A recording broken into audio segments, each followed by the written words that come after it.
Hi friends, welcome back. So we got some more drama in Tesla land, and this is involving the layoffs and the superchargers issue.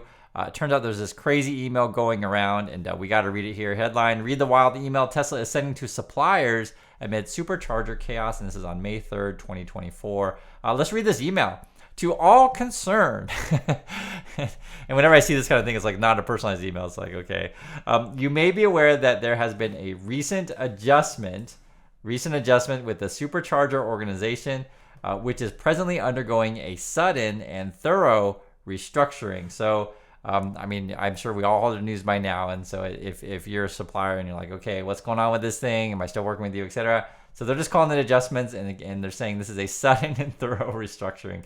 It's kind of weird to say that to a supplier, to someone you do business with. It's like, but I guess you can't really. Well, I just wouldn't necessarily say sudden. It just makes it seem like, we decided to fire a bunch of people on a whim. I would just say, hey, we're ongoing. Well, let's keep going. If you have already received this email, what the heck is this? Please disregard it as we are attempting to connect with our suppliers and contractors. So this kind of thing right here tells me that I guess there's been sending out multiple emails by accident, or they, they're just really disorganized. Like if you already received this email, it also sounds like too as well that, and this is something that I've experienced in myself, was where when you have a company in chaos and you'll get like 3 emails regarding the same topic, and it always just feels weird, like is this the same issue that you're addressing or a different issue, or are you just sending me the same email 3 times, right? So if you already received this email, please disregard it as we're attempting to connect with our suppliers and contractors. As part of this process, this is the next part. As part of this process, we are in the midst of establishing new leadership roles. So I guess they're still picking up people to replace the people that they fired or laid off, or word we want to use. And it was like 500 people. And that's just the supercharger team. There's a whole group of other people as well, like new vehicles team. Interns got canceled. We talked about this before on the channel. So they're trying to get new leadership roles, prioritizing projects, and streamlining our payment procedures. So I guess they got issues with their money situation. My advice, guys, if you get a check from Tesla, go right to the bank, cash it right now, because in this day and age, who knows? It's my advice. So they're working out leadership roles, figure out who to pay first, I guess, prioritizing projects, and then streamlining their payment process. Okay. Due to the transitional nature, of this phase, we're asking for your patience with our response time. Well, that's not good.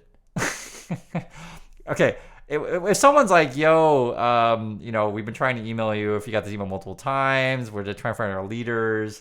We're having problems with our payment procedures. And now please be patient.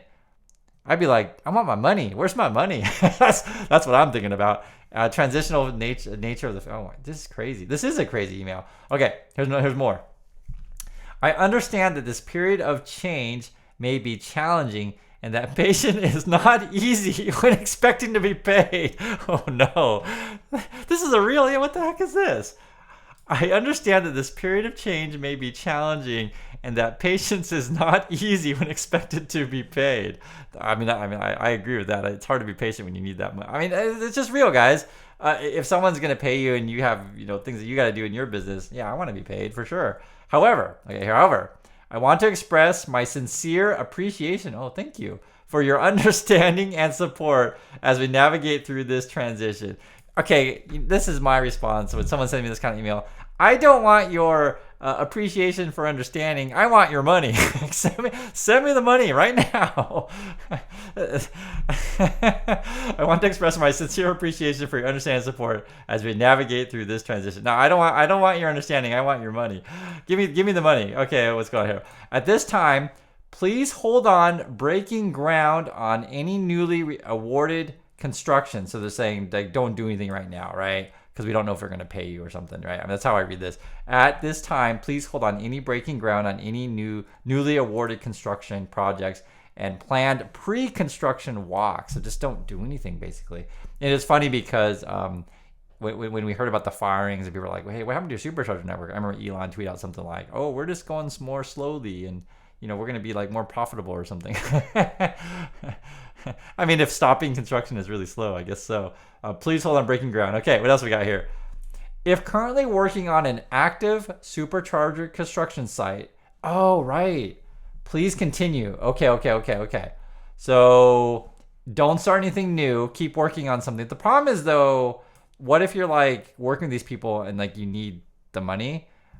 I mean, it's assuming Tesla has it. But to be fair, Tesla, they should have the money. They're just not giving it to people like they need to. Who knows?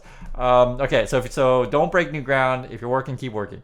Contact the email reacted for further questions, comments, and concerns. So whatever email this is, they're going to be in all kinds of hell, I'm sure. Additionally, hold on working on any new material orders. Okay, so don't send them any more stuff. Contact another email for further questions, comments, and concerns.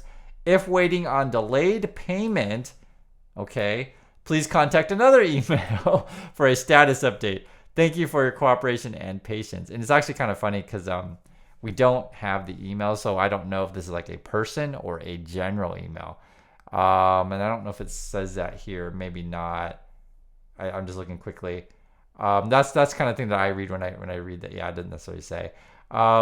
It's funny because we knew things were kind of crazy over at Tesla Land, but I didn't consider this stuff like the payment money stuff. I was thinking more in concerns of like, are you guys going to maintain your existing ones?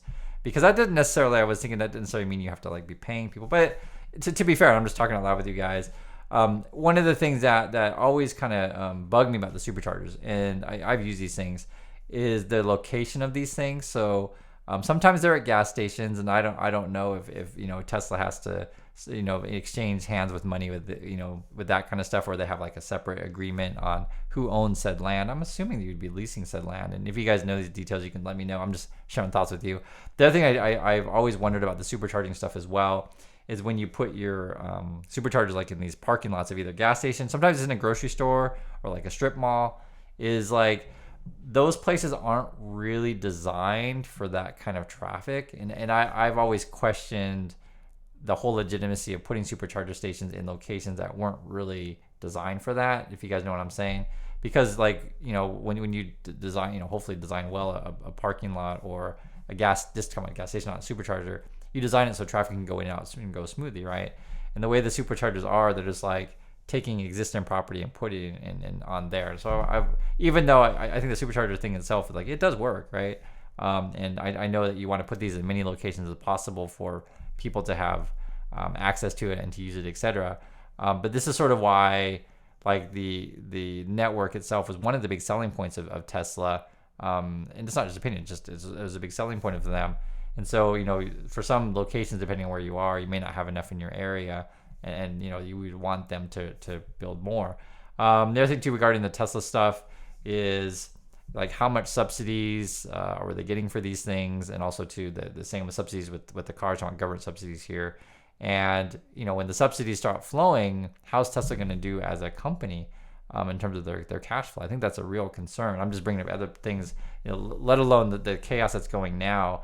My understanding too as well is I've been seeing a lot of articles regarding the to all concerned, but I've been seeing a lot of articles regarding, I guess, the other manufacturers kind of feel like they got screwed by Tesla in this situation, and basically they were going to adopt that sort of Tesla kind of the plug-in thing for your charger, and I've read that some are considering going back to a different standard or whatever, and that's going to be a whole other ball of wax as well.